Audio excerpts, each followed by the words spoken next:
অসাধারণ অ্যানালাইসিস করার জন্য অসাধারণ একটা স্ট্র্যাটেজি। এটা দিয়ে আমার কাছে এটাও 100% শিওর শর্ট স্ট্র্যাটেজি। আমি সরি, আমার কাছে সবই 100% কাজ করে। সো আমার কাছে এটাও 100% শিওর শর্ট স্ট্র্যাটেজি বলেই শুরু করতেছি। এই স্ট্র্যাটেজিটা খুবই মজাদার। শিট, স্ক্রিনটা রেকর্ড হচ্ছে কিন্তু অর্ধেক, বাকি অর্ধেক সিলেক্ট করা নাই। যাই হোক, যেভাবে হচ্ছে এমনিই হোক, আমি কথা বলি, এইটুকু বুঝলেও হবে। অনেক রাত জোরে জোরে কথা বলতে পারতেছি না, নইলে আবার পাশের রুম থেকে এসে মারবে। তো যেটা হচ্ছে আমরা দেখতে পাচ্ছি এখানে নিচে একটা আলাদা চার্ট প্যাটার্ন, উপরে মেইন চার্ট প্যাটার্ন। তো এইটা হচ্ছে আমাদের অ্যানালাইসিস। অর্থাৎ এই জিনিসটাকে আমি এভাবে বলতে চাচ্ছি যে এইখানে একটা অড ক্যান্ডেল দেখতে পাচ্ছি আমরা, হ্যাঁ, যে এই যে পার্পল লাইনটা আছে, পার্পল, এই পার্পল লাইনটা হচ্ছে বেস লাইন, ঠিক আছে, বেস লাইন। আর এদিক থেকে কিছু ক্যান্ডেল নিচেও আসছে, কিছু ক্যান্ডেল উপরেও গেছে, ক্লিয়ার? তো এখানে দেখতে পাচ্ছি সুন্দর সারি করে সবাই একদিকে, আর একটা হলো উল্টা দিকে।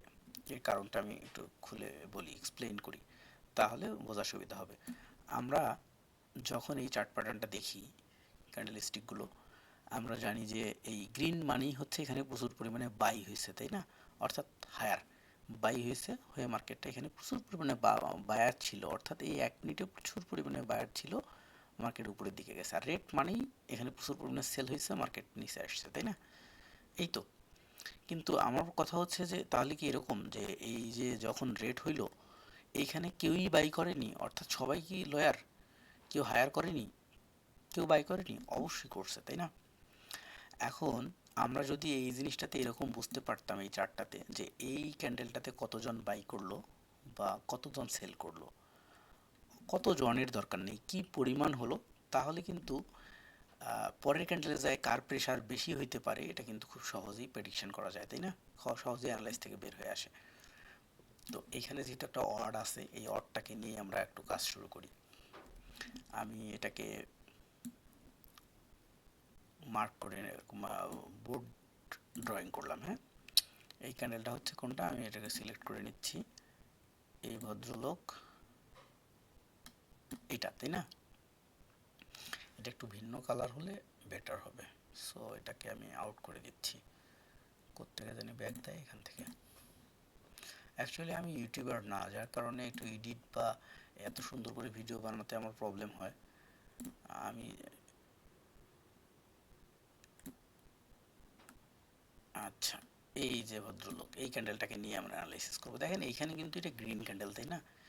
এখানে এটা গ্রিন ক্যান্ডেল, এই লেখাটাও ম্যাচ করতেছে ওর সাথে। সো আমি আর একটা ভিন্ন কালার নিই, এটা এখানে ইয়েলো কালার নিয়ে নিলাম, হ্যাঁ, মানে ভিন্ন একটা কালার আর কি, জাস্ট। আচ্ছা, যাই হোক, ড্রয়িং নিয়ে এত টাইম নষ্ট করা যাবে না। তো মজার ব্যাপার যেটা হচ্ছে যে এই যে ক্যান্ডেলটা, এইটা দেখতে পাচ্ছি, এটা একটা স্বয়ংসম্পূর্ণ গ্রিন ক্যান্ডেল। এখন এর পরের ক্যান্ডেলটা রেড হবে না গ্রিন হবে, এই তো ফ্যাক্ট। আমার প্রশ্ন হচ্ছে এই ক্যান্ডেলে কি পরিমাণ বায়ার ছিল বা সেলার ছিল? সহজ বাংলায় যারা একদম সহজ কথা বলেন, লাল বা কালা, যে এখানে লাল বেশি ছিল না কালা বেশি ছিল, এটা যদি বুঝতে পারতাম তাইলে কি হইতো, পরে ক্যান্ডেলটা কীভাবে বোঝা যাবে। তো এইটার অ্যানালাইসিসটা যদি আমরা নিচে দেখি, যে এখানে এই ক্যান্ডেলের এটা হলো বেস পয়েন্ট, এই লাইনটা হচ্ছে বেস লাইন। তো আমরা দেখতে পাচ্ছি যে এই ক্যান্ডেলে এই পরিমাণ বায়ার ছিল, অর্থাৎ হায়ার যে আমরা ক্লিক করি এই পরিমাণ পিপল, আর এইখানে আবার এই পরিমাণ সেলারও ছিল। কিন্তু বায়ারের তুলনায় সেলারের পরিমাণ বেশি, অর্থাৎ এই সেলারের চেয়ে বায়ারের পরিমাণ, রেডের চেয়ে গ্রিনের পরিমাণ বেশি। এটা 1 মিনিটের মধ্যে, ওই 1 মিনিটের যে ক্যান্ডেলটা, সেটাতে এই জন্য এটা গ্রিন হয়ে গেছে। কিন্তু এখানে কিন্তু প্রচুর পরিমাণে লাল লাল দল ছিল, অর্থাৎ সেলার ছিল। তার মানে পরের ক্যান্ডেলটা রেড হবে, হয়েছে রেড। এখন এই ক্যান্ডেলটা রেড হয়েছে, ঠিক আছে, কিন্তু এই ক্যান্ডেলে কি গ্রিন নাই? কি পরিমাণ আছে সেটা আমরা কিন্তু এই যে নিচে দেখতে পাচ্ছি, এই যে নিচে এখানে রেডও ছিল, গ্রিনও ছিল।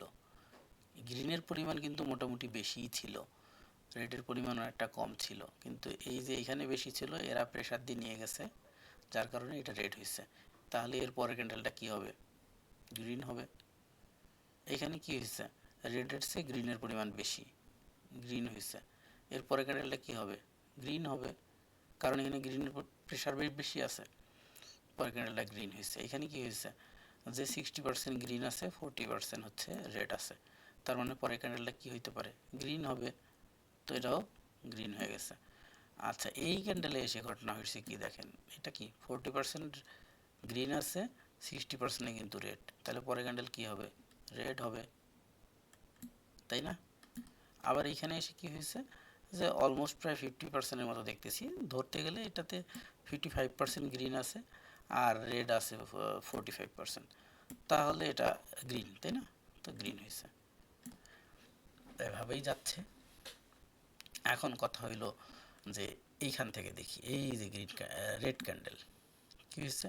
এই রেডের মধ্যে কিন্তু গ্রিনও ছিল, প্রায় 10% গ্রিন ছিল, 90% রেড ছিল। পরের ক্যান্ডেল রেড। পরের এই রেড ক্যান্ডেলে কিন্তু 90% রেড ছিল, 10%-এর মতো গ্রিন ছিল। 10%। পরের ক্যান্ডেল কিন্তু কি হওয়ার কথা? তাহলে রেড হওয়ার কথা। কিন্তু এইখানে যায়, এইখানে এসে কি হলো? গ্রিন হলো। কারণ কি? উল্টা ঘটনা ঘটে গেল না? ফর্মুলা তো নষ্ট হয়ে গেল। ফর্মুলা নষ্ট হয়নি, ফর্মুলা নষ্ট হয়নি। তার কারণটা হচ্ছে এইখানে এসে কিন্তু দেখেন মার্কেট কি রেডের দিকেই বেশি, রেডের পাওয়ার কিন্তু বেশি। এখানেও বেশি, এখানেও বেশি, এখানেও বেশি, অর্থাৎ বেস লাইন থেকে মার্কেট নিচে চলে আসছে। এদিকে যেমন বেস লাইন থেকে উপরে ছিল, এই জন্য কিন্তু এই ফর্মুলা মিলতেছিল। আর এখানে এসে কিন্তু বেস লাইনের নিচে চলে আসছে, ঠিক আছে? যার কারণে এখানে এসে কিন্তু আর মিলবে না। অর্থাৎ আমাদের শিওর শর্টগুলো দেখবো আমরা এই যে বেস লাইনের মধ্যে, বেস লাইনের উপরের দিকে আছে, তখন আমাদের এই ফর্মুলাটা ম্যাচ করবে। আর এইরকম যদি অড ঘটনা ঘটে, তাহলে তো সেটা 5 লাখ, 10 লাখ, 20 লাখ, 1 কোটি% শিওর শর্ট, ঠিক আছে? তো এরকম অড ঘটনা আরও আগে ঘটছে কিনা আমরা একটু দেখি। অড নাই, তবে উল্টা মার্কেট আছে।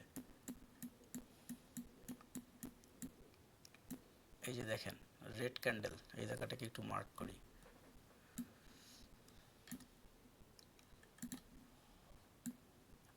Red, red, red, green. এখন ফর্মুলা দেখেন, এইখানে রেড বেশি, ঠিক আছে, পরের ক্যান্ডেল রেড হয়েছে। রেড বেশি, পরের ক্যান্ডেল রেড হয়েছে। এইখানে এসেও রেড বেশি, পরের ক্যান্ডেল কি হয়েছে? গ্রিন হয়েছে। ঘটনা কি তাইলে? ধরা খাই গেলাম না? না, ধরা খাইনি। কারণ হচ্ছে এই ঘটনাটা বেস লাইনের নিচে হচ্ছিল।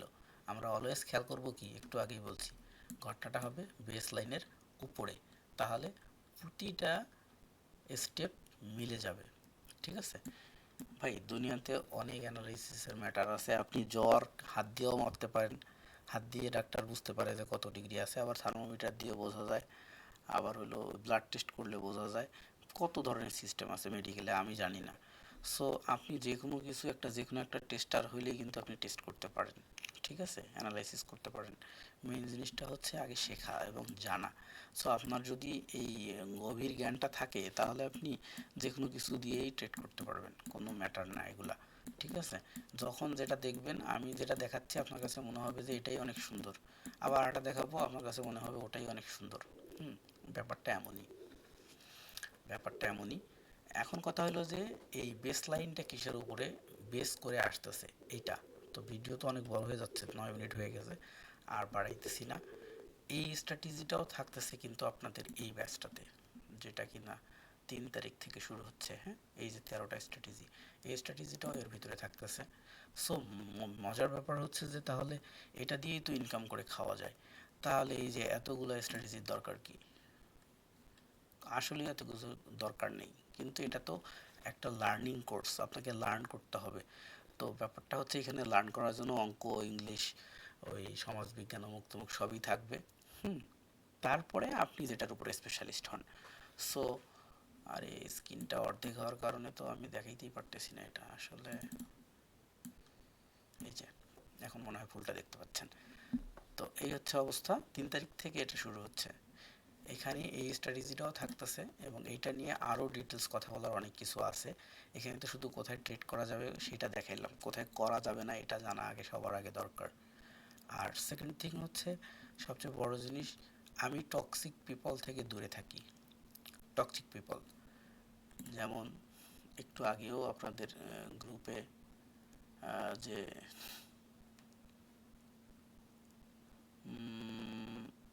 এই যে গ্রুপে একটা মেসেজ দিলাম যে নিজের অবস্থান পরিবর্তনের জন্য কি কি করতে হবে। হ্যাঁ, তো অ্যাকচুয়ালি আমি কিন্তু তো চমৎকারী পিপল, এই চাপাবাজ পিপল এইসব থেকে অনেক দূরে থাকি। সো ব্যাপারটা হচ্ছে আমার কথাগুলো খুব খারাপ এবং বাজেভাবে শোনায়। যাদের মনে হবে আমাকে পজিটিভ, আমাকে ভালো লাগবে, তারা আমার সাথে থাকবেন। যাদেরকে খারাপ মনে হবে তারা নিজ গুণে আমাকে ইগনোর করবেন, বাট আমাকে অ্যাটিটিউড দেখাবেন না, বাট খারাপ ব্যবহার করবেন না। কারণটা হচ্ছে আসলে নিজের খেয়ে আপনার খারাপ ব্যবহার কেন আমি দেখবো, আসলে এটা আমি চাই না। সেক্ষেত্রে আমার মনে হয় যদি আপনার ভালো না লাগে আপনি আমাকে ইগনোর করুন, রিকোয়েস্ট, কিন্তু হুদা আমাকে মেসেজ করে ডিস্টার্ব করবেন না। আর যদি ভালো লাগে বা আমার কাছে কোনো কিছু জানার থাকে, মনে করেন যে হ্যাঁ ভাইকে একটা মেসেজ দিলে হয়তো এই জিনিসটা জানতে পারবো, তাহলে মেসেজ করে রাখবেন। আমি যখন ফ্রি টাইম পাই তখন অবশ্যই অবশ্যই অ্যান্সার করব। আমি অলওয়েজ অনলাইন থাকি না, খুব শান্তিপ্রিয় মানুষ। দেখা যায় যে যখন ফ্রি টাইম পাই তখন অনলাইনে আসি, এসে সবার মেসেজটা অ্যান্সার করে আবার অফলাইনে চলে যাই। বাট অলওয়েজ অনলাইনে থাকার মতো সুযোগ হয় না। এবং ফেসবুক তো ইউজ করি না বললেই চলে, কারণ ওইখানে সব টক্সিক পিপল ঘোরাঘুরি করে। যে ওখানে এমন পিপল থাকে যে প্রধানমন্ত্রীকে নিয়েও সে কটূক্তি করে, রাসূলকে নিয়ে কটূক্তি করে, 2 লাইন লিখতে 3টা বানান ভুল করে, সেও দেখা যায় একজন গুণী পিপলকে নিয়ে খারাপ কমেন্ট করে। তো তার তার ধারণা কতটুকু, সে এইসব পিপল নিয়ে ধারণা করে। তো ওইসব কমিউনিটিতে আমি থাকি না, এই জন্য দূরে থাকার চেষ্টা করি। তো আমি বলবো যারা আমার সাথে থাকতে চান, অ্যাকচুয়ালি যারা বিলিভ করেন তারাই থাকবেন, আর যারা বিলিভ করেন না, খারাপ ভাবেন, তারা আমার থেকে দূরেই থাকাই ভালো। অর্থাৎ আপনার একটা বিবেক আছে, আপনার একটা বিচার কক্ষ আছে আপনার বুকের মধ্যে, ব্রেন দিছে আল্লাহ, আপনি আশরাফুল মখলুকাত। সো এইখানে আমাকে ইয়ে করার দরকার নেই। আপনি নিজের ভালো মন্দ নিজেই বুঝবেন, আমার সাথে থাকার দরকার নেই। এই হচ্ছে সর্বশেষ কথা। তো সবাই ভালো থাকবেন, আমার জন্য দোয়া করবেন। অনেক রাত। আল্লাহ হাফেজ।